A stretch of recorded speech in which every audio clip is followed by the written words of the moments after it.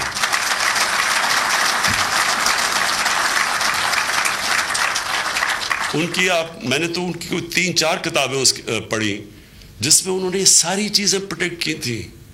انہوں نے جب ہندو مسلم یونٹی کے وہ ایمبیسڈر کہلائے جاتے تھے, وہ یہ چیزیں دیکھ کے وہ پیچھے ہٹنا شروع ہوئے, اور پھر اینڈ میں وہ کہتے گئے مسلمانوں کو کہ تمہیں نہیں پتا کیا ہونے والا ہے, تم انگریز کی غلامی سے نکل کے ہندو کی غلامی میں جانے والے ہو.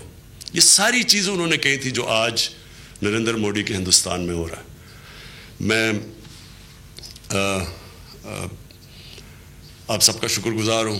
میں اپنی قوم کو آج خاص طور پہ اس دن کہنا چاہتا ہوں کہ انشاءاللہ جو ہمارا ملک میں جو جس ڈائریکشن پہ ہم جا رہے ہیں, انشاءاللہ آپ دیکھیں گے کہ یہ وہ عظیم ملک بننے جا رہا ہے جو ہمارے گریٹ لیڈر قائد اعظم کی خواب تھی. شکریہ. سبسکرائب کریں اور بیل دبائیں تاکہ کوئی خبر رہ نہ جائے.